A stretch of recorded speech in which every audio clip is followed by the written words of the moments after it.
Include చేస్తూ పవన్ కళ్యాణ్ గారి వ్యాఖ్యలపైన అంటే గతంలో వాలంటీర్లకు సంబంధించి ఆయన చాలా వ్యాఖ్యలు చేశారు. అవి చాలా వైరల్ అయ్యాయి, సంచలనంగా మారాయి.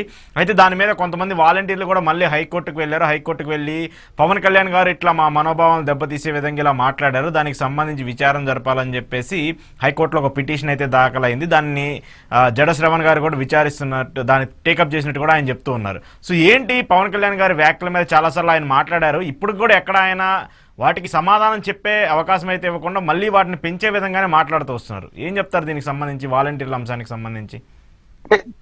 వాలంటీర్ల అంశానికి సంబంధించి ఆయన అభ్యంతరకర వ్యాఖ్యలే చేశాడు, ఆధార రహితంగా చేశాడు. అవును, ఏది మిస్సింగ్ కేసుల్ని ట్రాపింగ్ గా మార్చేసినాడు, హ్యూమన్ ట్రాపింగ్ గా మార్చేసినాడు, కిడ్నాప్ అపహరణలా మార్చేశాడు. అది తప్పు, అది తేలిపోయింది. మొన్న అనిత గారు ఇచ్చిన సమాధానంలో తేలిపోయింది. కానీ ఆ రోజు అభ్యంతరకర వ్యాఖ్యలు, దానిపైన ఎవరు వాలంటీర్లు దీనికి తోడ్పడుతున్నారని చెప్పారు. ఖచ్చితంగా ఇది కేసు అవుతుంది. ఆ రోజు కేసు అయింది. దీని తెలుగుదేశం వచ్చినట్టునే ఉపసంహరించుకున్నారు. అది సుప్రీంకోర్టు తీర్పుకి వ్యతిరేకం. అది ఇప్పుడు జడాసేవన్ గారు సవాల్ చేస్తున్నాడు. ఖచ్చితంగా నేను చెప్పే కదా, సవాల్ చేస్తే అది ఖచ్చితంగా కేసుగా నడుస్తుంది. తర్వాత ఆయన ఏం చెప్తాడు, కోర్టు ఏం చెప్తుంది, ఎవిడెన్స్ ఏం చెప్తాయి తర్వాత తేలుతుంది. ఖచ్చితంగా పవన్ కళ్యాణ్ గారు కేసును ఎదుర్కోక తప్పదు. ఎవరు ప్రశ్నించకపోతే అయిపోతుంది. కానీ సుప్రీంకోర్టు గైడ్ లైన్స్ ప్రకారం ఆ రకంగా రద్దు చేయడానికి రైట్ లేదు. అంటే ఆ పాయింట్ ఆఫ్ వ్యూలో ఇప్పుడు ప్రభుత్వం వీళ్ళు వచ్చింది కాబట్టి మీరు ఆరోపణ చేసేసింది వాస్తవం కదా. ఆరోపణ చేసిన తర్వాత ఇప్పుడు ప్రభుత్వం వచ్చింది కాబట్టి కేసును రద్దు చేస్తామంటే గత వాలంటీర్లు పెట్టిన కేసు ఆధారంగా జీవో ఇచ్చింది గవర్నమెంట్.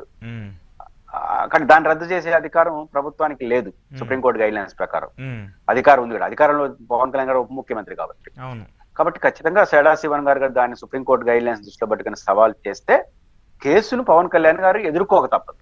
ఏదో అయిపోతుందని కాదు, ఎదుర్కోవాల్సిందే. కోర్టులో వచ్చే మంచి చెడ్లన్నింటినీ జడ్జి గారు ఆధారాలు బట్టి ఫర్దర్ స్టెప్స్ ఉంటాయి. ఓకే, కానీ ఇక్కడ ఈ కేసులన్నీ కూడా ప్రభుత్వం అధికారం వచ్చిన ప్రతిసారి ఉపసంహరించుకుంటూ పోతే అది ఒక నెగిటివ్ సైన్ అయ్యే అవకాశం ఉంటది కదా. 100% అదే సుప్రీంకోర్టు తప్పని చెప్పింది. అధికారంలో ఉన్న వాళ్ళు తమ పైన నియమపడిన కేసులని రద్దు చేసుకుంటా పోతుంటే కుదరదు.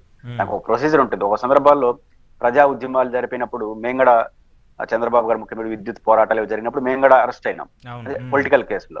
ఆ తర్వాత కాంగ్రెస్ వచ్చినట్టు రద్దు చేయడానికి 2 నెలలు పట్టింది. ఒక ప్రాసెస్, వీళ్ళు తప్పు చేయలేదన్నప్పుడు ఇవన్నీ ప్రాసెస్. నాకు నా ఇష్టం నేను రద్దు చేసుకుంటా పోతానంటే ఇంకా ఇప్పుడు తప్పులు చేయడం, మళ్ళీ మనం వచ్చిన తర్వాత అధికారం వచ్చే పరిస్థితి వస్తుంది. కాబట్టి ఖచ్చితంగా పవర్ లో డైరెక్ట్ గా ఉన్నారు పవన్ కళ్యాణ్ గారు. కాబట్టి రద్దు చేయడం కుదరదు సుప్రీంకోర్టు గైడెన్స్ ప్రకారం. జడాసేవన్ గారు వెళ్ళారు కాబట్టి కోర్టులో అది ఖచ్చితంగా సవాల్ అవుతుంది. విచారణకి పవన్ కళ్యాణ్ గారు సిద్ధంగా ఉండాల్సిందే. ఆ విచారణలో ఏం తేలుతుందనేది కోర్టులు చెప్తాయి.